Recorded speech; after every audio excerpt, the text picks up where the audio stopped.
What's up? What's up, YouTube? You know who I am if you're here and you're tuned in. If you don't know who I am, my name is Zay. At this moment, I was called to talk about this very deep experience I had spiritually. And I don't know how I'm gonna get as I talk about this, but right now I feel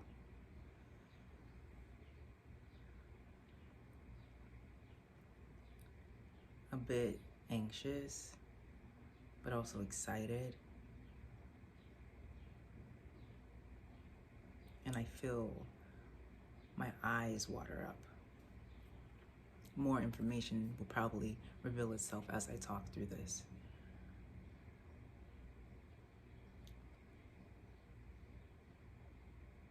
I was sitting down to actually meditate just now. And then I had this strong urge to tell my story, just even to myself here. And if I share it, that's great. We'll see. When I'm 31 now. When I was about 16 years old, me and my best friend had this really big dream of becoming rappers. And may I remind you, around this time, in the early, like the middle 2000s, maybe like 2009, 2010, was around the time that I got into conspiracy theories and getting into this big aha moment about Illuminati and what it takes to be famous and, you know, all this shit. And I came across a video about Baphomet, essentially, and how the conspiracy is that if you're a big famous rapper, you basically worship the devil. And I grew up Christian. I grew up going to church most Sundays. I got baptized. I don't identify as Christian right now. I identify more with Buddhism, but I'm not religious. I am more so spiritual. So at this time, I decided to try this on. And by try this on, I mean I decided to pray to Baphomet. And I'm going to tell you what happened. And it's interesting how years later, things reflected back to me how true that essence was. So I prayed to Baphomet. Like I got down on the ground, I did this shape, and I was like in a trance. I don't even know what came over me. I was 16 years old.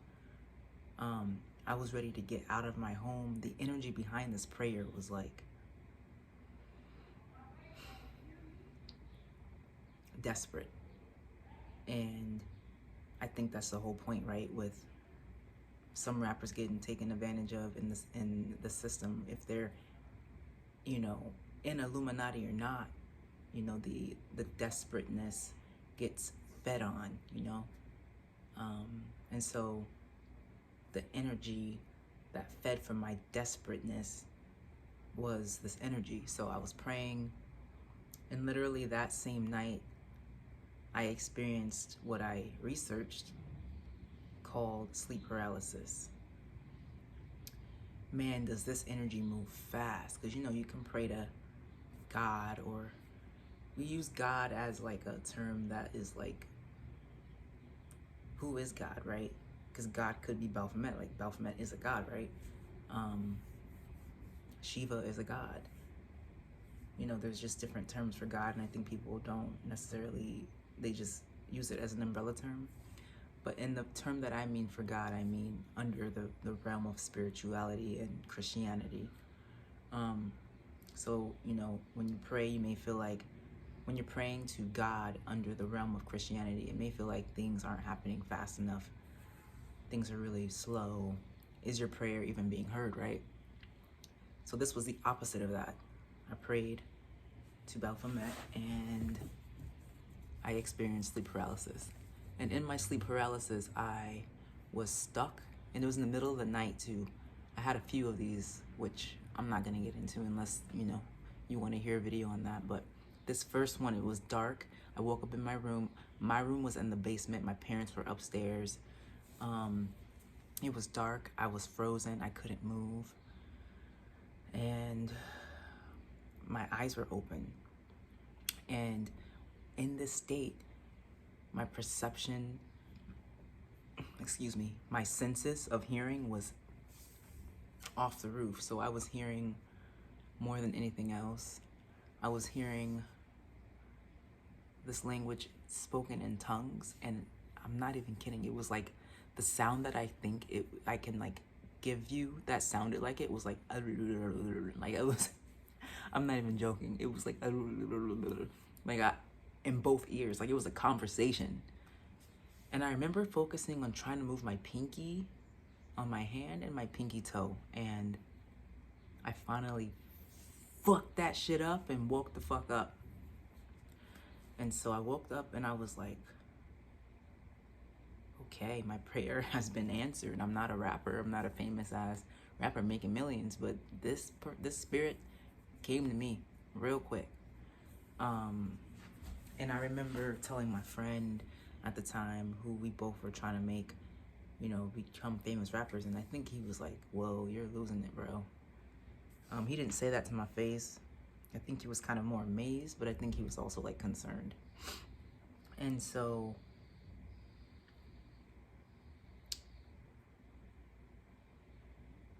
years later, I went to a Buddhist college. You know, at this time also I was at a Catholic Jesuit high school. So you can imagine all of the energy I'm feeling.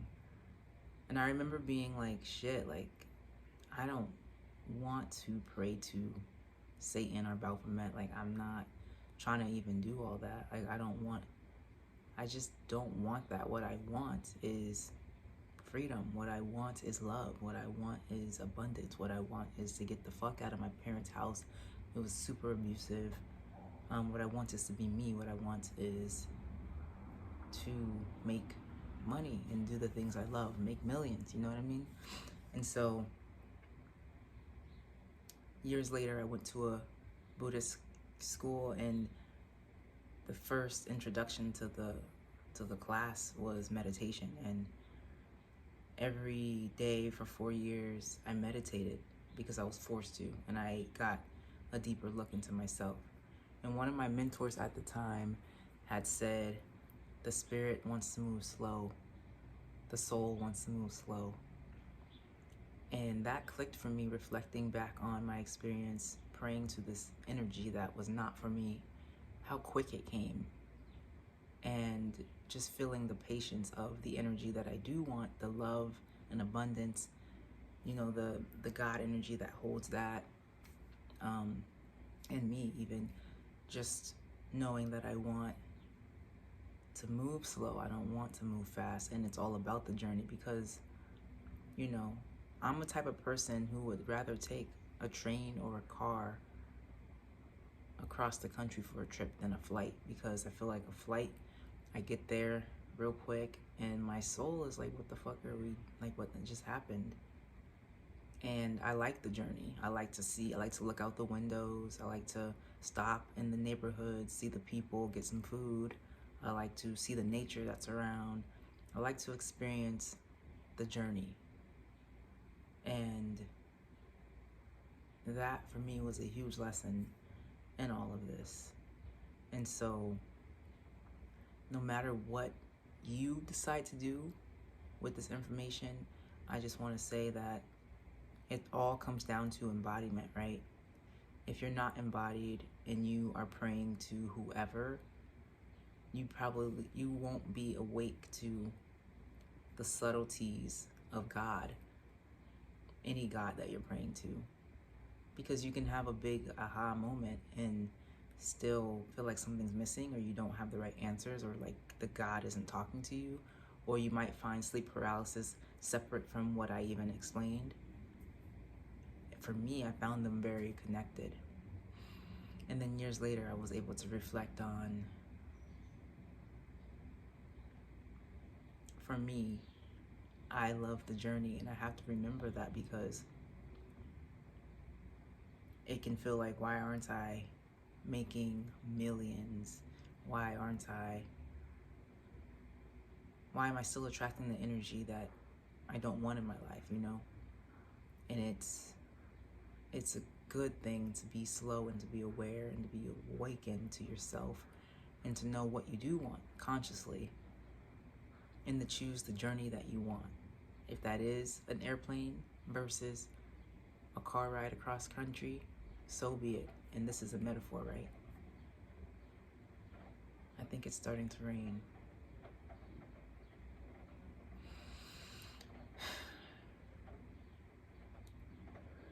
I just learned in this journey, actually right now, just to reflect on how I'm feeling right now versus at the beginning. I don't feel teary-eyed. I feel like a weight is off of my shoulders, and I don't feel as anxious and / excited.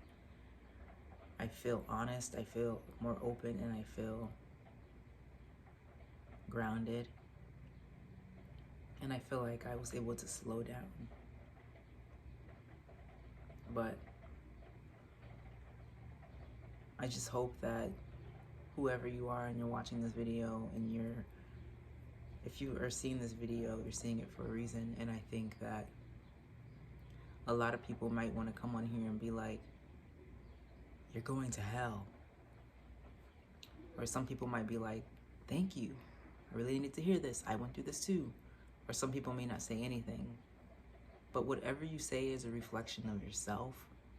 So if you come on this video and you say you're going to hell, I would suggest that you look at the parts of you that you are ashamed of, and the parts that you have in the closet.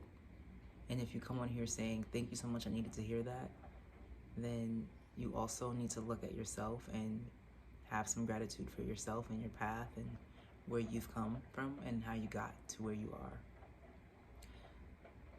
So, yeah.